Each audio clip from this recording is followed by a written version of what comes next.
नमस्कार, मी गायत्री आपलं हार्दिक स्वागत करते माझ्या यूट्यूब चॅनलमध्ये। आज आपण बनवणार आहोत पुरणाची पोळी। महाराष्ट्रातील मुख्य सण म्हटले की पुरणपोळीचं जेवण हे आपल्याकडे बनतंच आणि अशीच लुसलुशीत मऊ गोड पुरणपोळी आज आपण बनवणार आहोत। हा व्हिडिओ आज बिगिनर्ससाठी आहे आणि पूर्ण टिप्स ट्रिक्स सहित मी इथे सांगणार आहे, त्यामुळे व्हिडिओ शेवटपर्यंत बघत राहा। तर त्यासाठी साहित्य आहे, 1 वाटी आपण हरभरा डाळ घेतली आहे। डाळ आधी भिजवलेली नव्हती, तिला आताच वेळेवरच धुवून ती आता कुकरला लावून घेणार आहोत। हाय फ्लेमवर मी 5 शिट्ट्या करून घेतल्या, त्यानंतर लो फ्लेमवर 15 मिनिटं मी ती शिजवून घेतली। आता आपल्याला पीठ तयार करून घ्यायचं आहे। त्यासाठी एका कढईला मी स्वच्छ पांढरी ओढणी बांधून घेतली आहे, त्यामुळे आपल्याला पीठ हे वस्त्रगाळ करून घेता येईल। हे आपलं रेग्युलर पोळीचं पीठ आहे आणि हे मी या ओढणीतनं व्यवस्थित वस्त्रगाळ करून घेणार आहे, त्यामुळे पोळ्या या मऊ आणि लुसलुशीत होतात। जाड पीठ निघून जातं, त्यामुळे आपल्याला वस्त्रगाळ करून घ्यायचं आहे।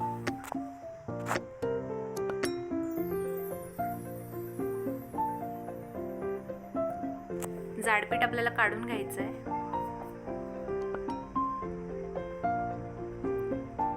वस्त्रगाळ केलेलं पीठ आपण 2 वाटी घेतलं आहे। यात थोडं म्हणजे चिमूटभर मीठ घालायचं आहे। पिठात आपण 1 पळी तेल घालणार आहोत। तेल घातल्यामुळे काय होतं की पोळ्या या मऊ होतात। आता तेल आणि पीठ व्यवस्थित मिक्स करून घेतल्यानंतर पीठ मळून घ्यायचं आहे।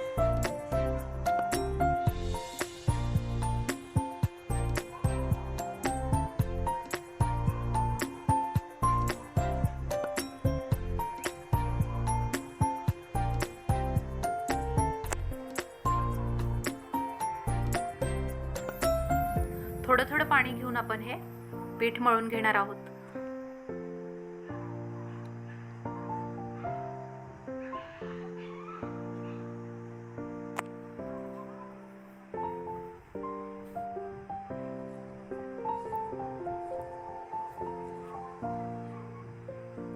सॉफ्ट डो आपण तयार करून घेतला आहे, अगदी मऊ आणि लुसलुशीत असा।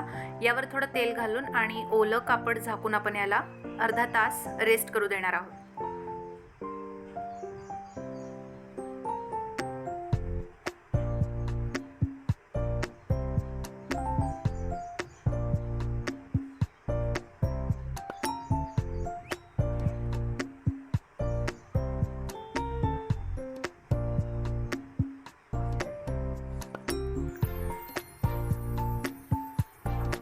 डाळ मऊ शिजली आहे। हाय फ्लेमवर 5 शिट्ट्या आणि नंतर लो फ्लेमवर 10 मिनिट गॅस ऑन केला, चालू ठेवला होता, तेव्हा ही डाळ अशी शिजली। यातलं पाणी आपण वेगळं करून घेणार आहोत। डाळीचं पाणी हे आमटीसाठी आपण वापरतो।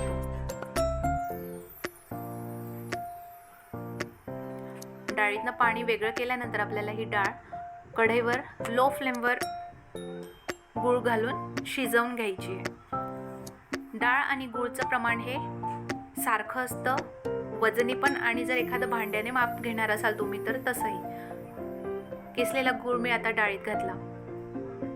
1 वाटी गूळ होता, 1 वाटी डाळ होती तर 1 वाटी गूळ घेतला, किंवा 100 ग्रॅम डाळ घेत असाल तर 100 ग्रॅम गूळ घ्यावा लागतो। आणि आता आपण डाळ आणि गूळ व्यवस्थित शिजवून घेणार आहोत।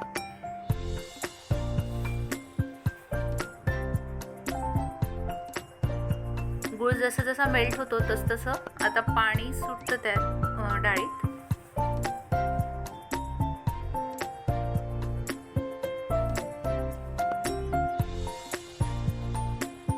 आता हे जे पाणी सुटलंय ते आपल्याला घट्ट होईपर्यंत शिजवू द्यायचं आहे आणि सतत मॅश करत राहिल्यामुळे डाळ, यात आपण 1 चमचा वेलची पूड घातली।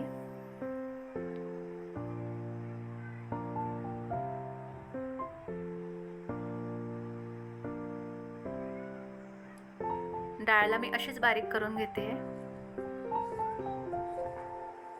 लो फ्लेमवर गॅस आहे।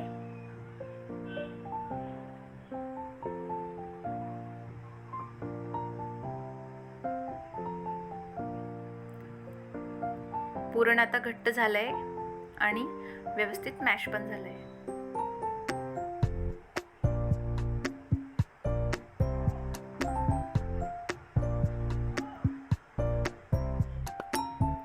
जर डाळ व्यवस्थित शिजली नसेल तर त्याला आपल्याला पुरणचं जे मशीन आहे त्यात काढू शकतो, पण गरज वाटली नाही म्हणून मी पुरणचं मशीन पण वापरलं नाही आणि मिक्सरमध्ये पण काढलेलं नाही आहे. आता 30 मिनिटांनंतर आपण पीठ पाहणार आहोत. पीठ अगदी मऊ सॉफ्ट असं झालंय. वस्त्रगाळ केल्यामुळे आपल्याला मैदा घालायची गरज पडली नाही.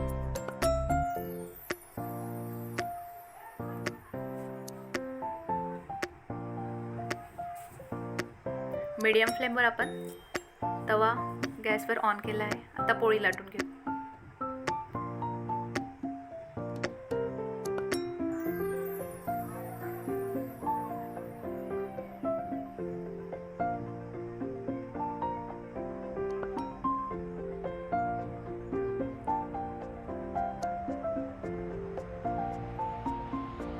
थोडं पीठ लावून आपण आता या पिठाला थोडंसं लाटून घेणार आहोत.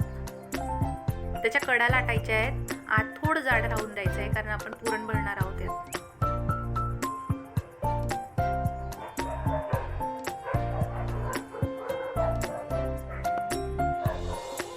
भरपूर पुरण घालायचं आहे म्हणजे पोळी मऊ होते.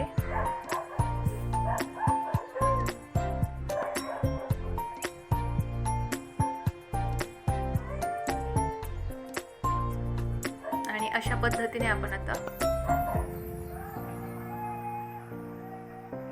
पुरण पिठात दाबून घेणार आहोत, पॅक करणार आहोत. आता पोळीत पुरण भरल्यानंतर अशा प्रकारे त्या पोळीचं तोंड पॅक करायचं आहे आणि त्यानंतर आता थोडंसं पीठ घालून आपण ही पोळी लाटून घेणार आहोत.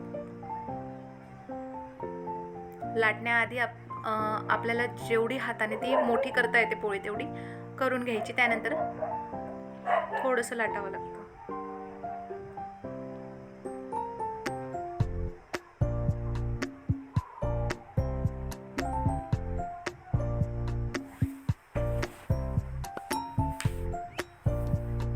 अगदी हलक्या हाताने आपल्याला पुरणाची पोळी लाटून घ्यायची आहे.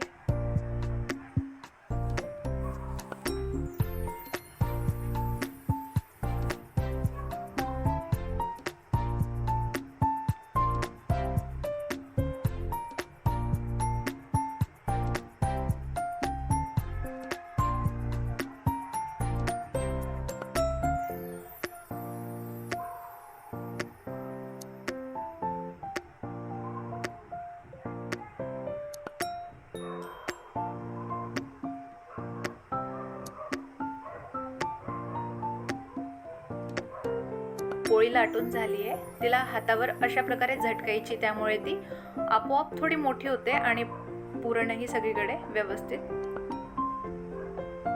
पातळ होतं. आता गरम तव्यावर आपल्याला पोळी टाकायची आहे.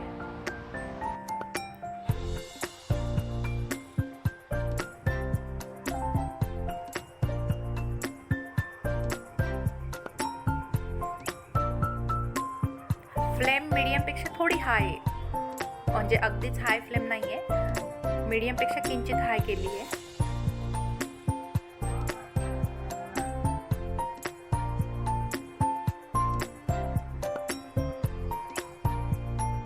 खालची बाजू शेकून झाल्यानंतर आता आपण पोळीला परतून घेऊ.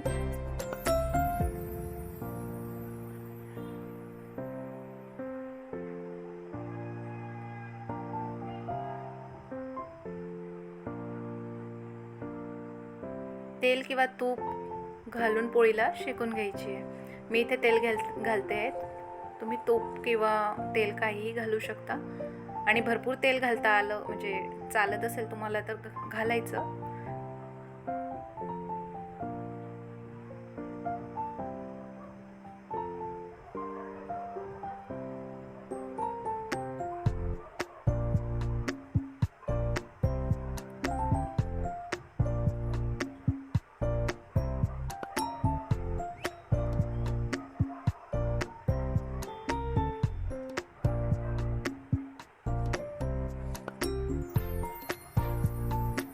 पोळीच्या आता सर्व बाजू आपण व्यवस्थित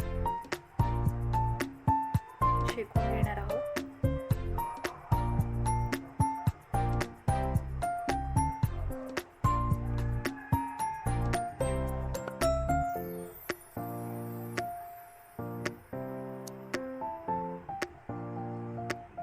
अशा प्रकारे बाकी पोळ्या आपण तयार करून घेणार आहोत.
तर आजची पुरणपोळी रेसिपी कशी वाटली कमेंटमध्ये नक्की कळवा. रेसिपी आवडली असेल तर लाईक करा, रेसिपी आवडली असेल तर शेअर करा आणि चॅनल सबस्क्राईब करा. पुन्हा भेटू पुढच्या रेसिपीसोबत. तोपर्यंत बाय.